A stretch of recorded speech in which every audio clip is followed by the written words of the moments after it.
the return of the Beast. So news has been swirling for a long time. Really, it's been years that Zabit Magomedsharipov will return or could return. And, Dana White has admitted that he has came up with offers for Zabit to come in and I guess fight Volkanovski for the title. I think that again like 2-3 years ago or 2 years ago. And even now, news is swirling, and he has been adding fuel to that flame now. Like he will every now and then post a little clip, that I might be coming back. I might be coming back. But now it's like more and more clips are starting to post, seeing him training more, and more articles are coming out that he's going to come back.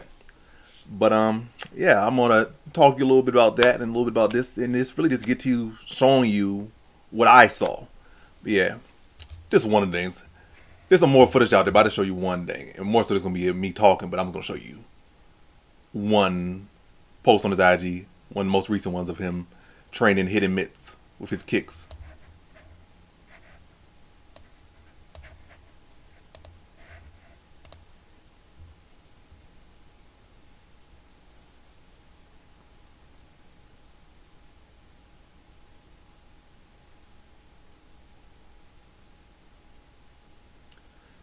Still looking quick and fast.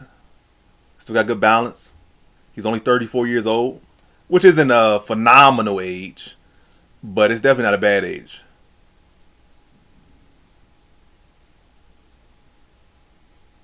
In the absence of weight could, in a way help him. And I think high key he realized that as well, that his absence away from the sport and the fact that the division has changed, it is a more favorable time for him to. Wait, let me go to some more pictures. So, training here a little bit. Can't really translate it. Well, train hard, smile hard. So he's clearly training. He says he's training. Train hard, smile harder. Train hard, smile hard. Like, what are you training for? I thought you wanted to be a doctor or a cardiologist. I don't know. But yeah, that whole thing never made sense in the first place to me anyway. The whole, I no longer have passion to fight. I want to be a doctor, or I want to be a nurse, or I want to be a cardiologist, or whatever. The cardiologist part makes sense. He probably wanted to seek a cardiologist because the cardio was his biggest issue.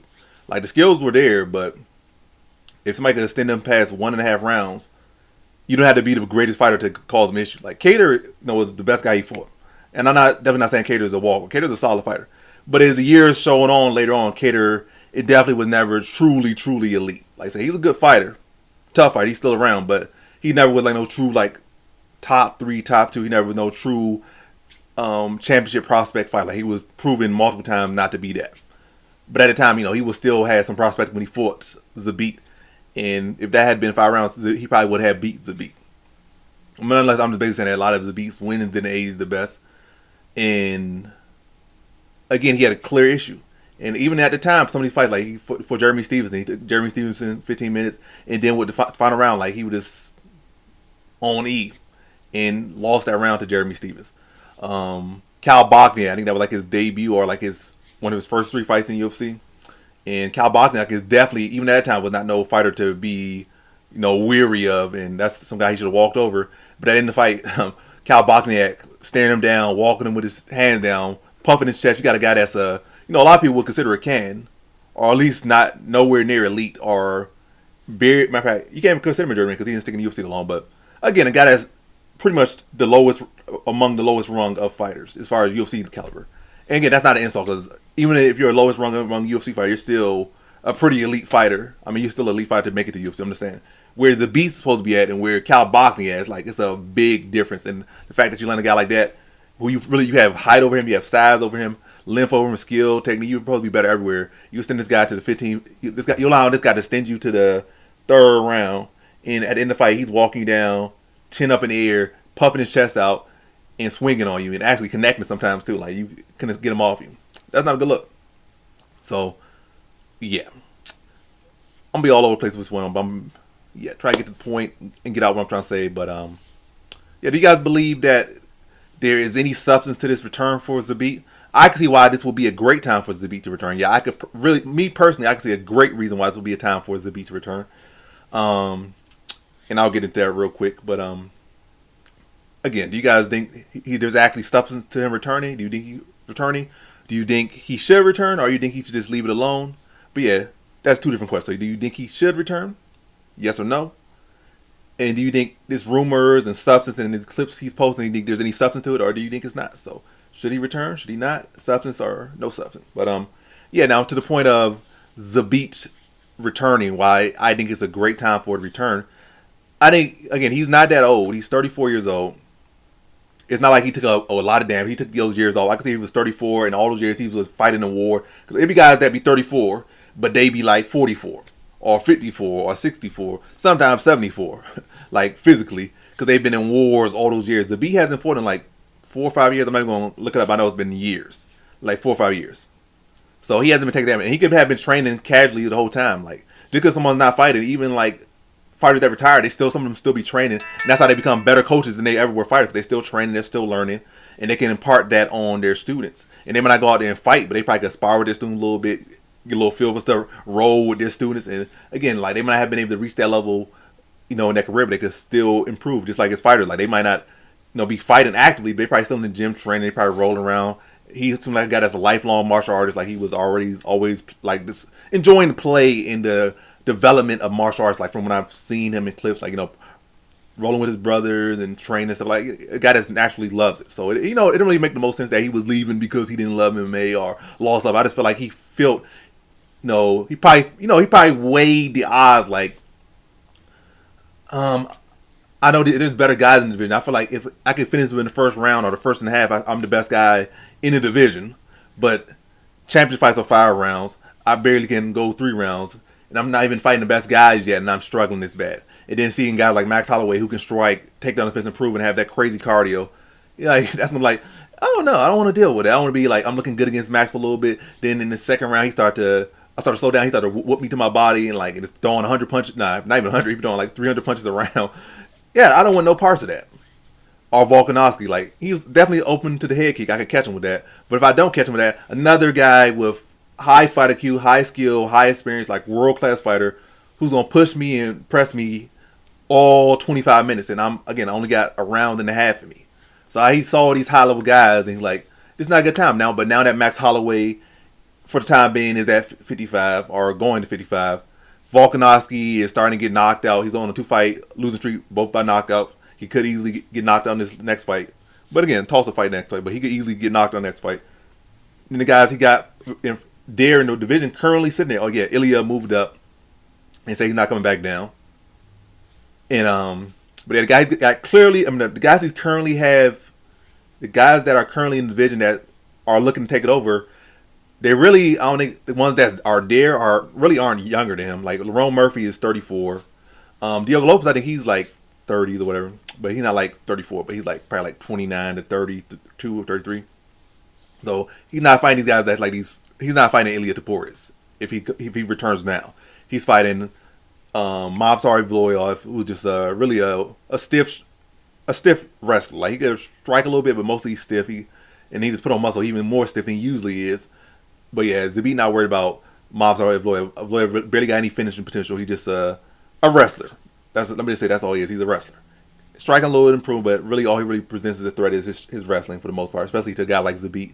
So Zabit probably feels that as a good stylistic matchup. Yeah, Movsar Evloev is a good stylistic matchup. Lerone Murphy, Chinny, but not a bad fighter, a good fighter. But again, it's not like he's fighting these prime Holloway. He's not fighting prime Volkanovski. Like the guys that are really big threats to him were really big threats to him. Like Volkanovski's, pretty much seemingly washed right now. From the outside looking in.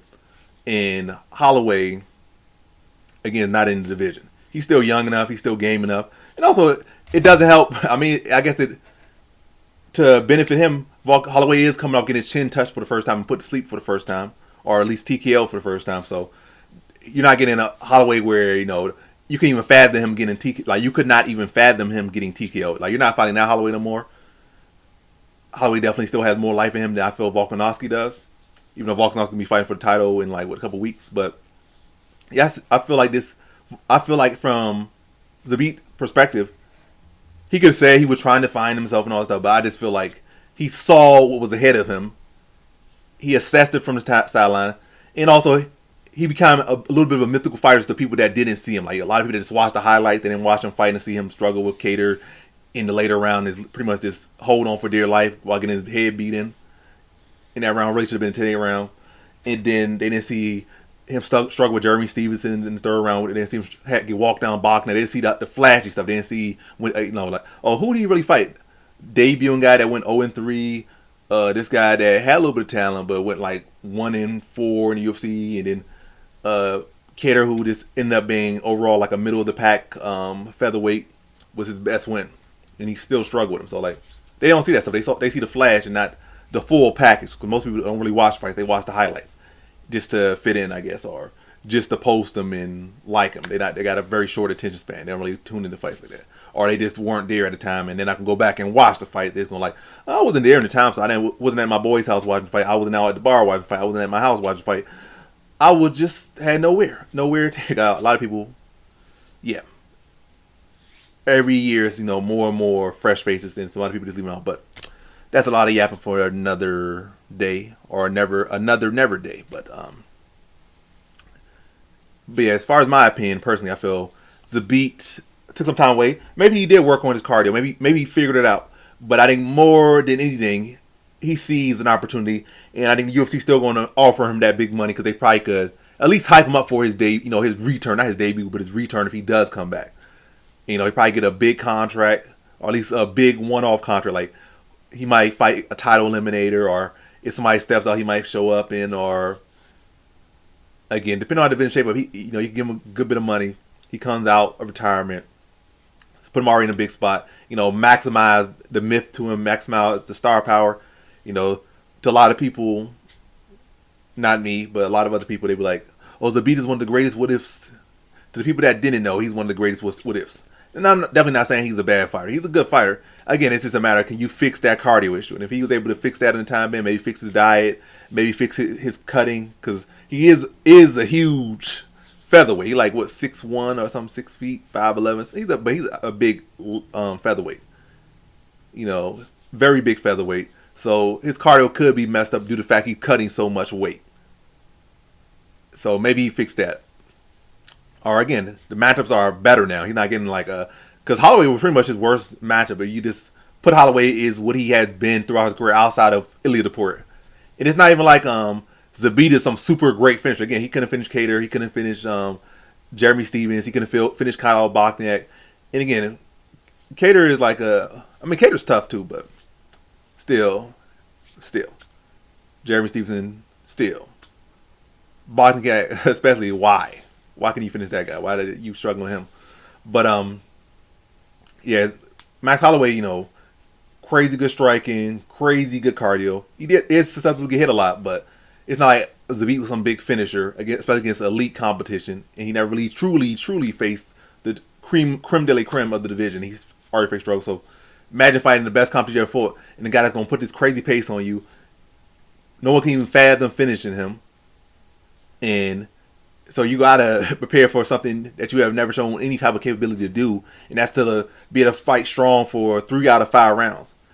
You could barely fight. Matter of fact, you could barely fight good for 3 rounds. So to fight good for 3 out of 5 rounds, and the fight that you pretty much expecting to go 5, the full 25 minutes, because you can't really finish Max like that, especially in the past. Yeah, that would have been a very hard tell. So I felt like it was a career decision. I could pursue this BS over here, or I could try to pursue my dream, but if I pursue my dream and I fail, I'm going to be looking real bad. I'm going to lose all my stocks, all my stuff. I could retire as an undefeated fighter, probably sell some t-shirts, some energy drinks and stuff. I was the beast. I left because I soul searched and I believed I could be a doctor. That was never a true story. That was all BS. And nobody can tell me difference. He can't tell me difference. His fan can't tell me no difference. No MMA. I'm the spokesperson of MMA can tell me difference. That man left because he saw what was ahead of him, and just some bad stylistic matchups, especially given his card. Yeah, you're a man that with a short gas tank. You better go in and fight who could pretty much do everything you could do. Probably do it better than you in a lot of ways. And he can push a pace. Durable as heck, the most durable person at that time in all of MMA at that time, and for many years after that as well. And still probably top 10 most durable people today right now in MMA. Max Holloway. We don't know how he's gonna come back from getting knocked out for the first time. but I still think his team gonna hold up for the most part. Again, Eddie Laporte is just a different animal, so you can't act like, oh, this is gonna be Laporte, this is gonna be. And it's not also like Max Holloway is 40 years old or on the other side of his 30s, like he's like 35, 36. I think Holloway like 33, 34. So he's around the same age as Zabit. So yeah, but I'm doing a lot of yapping. But mainly, I do think there. But for me personally, how I feel about this whole situation, I do want Zabit to come back. I would love for him to come back. Not even I just want to see him come back and lose type of thing. But it's just that like. Just live your career out. If you lose, you lose. Live your career out. You win, you win. You lose, you lose. It is what it is. Fix your game up. Third cardio. I don't see like it should be that big an issue to fix. And I don't see why he couldn't be good at lightweight. If he decided like, oh, that was too big a weight cut, go to lightweight. You could put on a little bit more size. You got that's what 10 pounds up. You put a little more muscle mass. You know how to cut that crazy weight. You'll be faster. Probably a lot more technical than most of the division as far as overall skill set. Till you get up to the creme de la creme of the division, but even then you probably still have a big advantage over a lot of them. And even when I look at the lightweight division right now, and really a lot of it, people say, oh, the light heavyweight division they're old, but look at the matter of fact, look at featherweight. Like again, Lerone Murphy's a guy coming up. He's 34. Diego Lopes, I think young enough, but again, it's not like a whole. These divisions aren't filled with like a bunch of 25, 26-year-olds who are already primed to be problematic. They had Ilia Topuria, but as soon as he got the belt. He got one defense. He left it. So, yeah, it's not like so much young talent. All these divisions. So if you could come back, him being at featherweight would automatically shake the division up a lot. Him going to lightweight would shake the division up a lot, especially with the right matchups and the right time. Like, which he could shake up the division very quickly. Because a lot of guys at lightweight, I don't feel all that good. They're better than a lot of other guys there, but they aren't that good. Like Benoit Saint-Denis, he's really not that good. Never was. Solid fighter, but never was that good. Dustin Poirier aging out. Justin Gaethje aging out. Justin Gaethje got 0 ground game. What's his name? Mateusz Gamrot just a leg humper who gets chinned every single fight. He don't get knocked out every single fight, but he gets. I don't think he ever been knocked out as far as in the UFC, but he gets dropped like every single fight. So it's not like these people are so amazing. Oh, like we're doing is so good. It's not really that good to be honest. It's a good division. It's one of the better ones overall, and it brings a good fight. But it's definitely has been overrated division. It has been the most overrated division even before Khabib got there. To be honest, because even back when Frank Edgar was there, like, oh, this is the best division. Like it's been overrated for a long time and continues to be overrated. But it's a good division. But yeah. With some actual good talent like Zabit, especially if he could fix the cardio issue, which he probably should be able to if he goes to lightweight, different thing. But featherweight, he might not need to fix his cardio. Is the current state of the division because again, Volkanovski's on 2 fight, lose streak, get knocked out a couple times, he get knocked out again. Career probably done. Zabit come in, get Volkanovski at a bargain, get him with like 36 years old or 37 years old, coming off 3 consecutive knockout losses or 3 consecutive stoppage losses. Beat a Volkanovski, make it look good, catch him with a head kick or something, just catch him with a spinning wheel kick, knock him out, and then jump into a title shot against Diego Lopes, who also doesn't really have the best cardio. He's working on it, showing better improvements than Zabit has ever shown as far as his cardio. But still, like Diego Lopes definitely has issue with his pacing. So it's not like he's fighting the people that are right now outside of Volk in the video. It's not really none of these cardio kings like they were, prior. Or at least when Zabit took a step away. But yeah, I'm saying a whole lot of nothing at this point. But I'll ask the same question for the final time. And for the 50th to 100th time. Yeah. How do you guys feel? You think Zabit should come back? You think he shouldn't come back? And yeah, really just leave all your thoughts in comments. That's as simple as it is. Just comment how you feel about it. Your thoughts. Any and all thoughts on the situation or the possible situation or just the idea, the theory that's out there. Yeah, just leave all your thoughts on that. But that has been my video. Thanks for watching. Like, comment, and subscribe. And come back for more videos. Peace.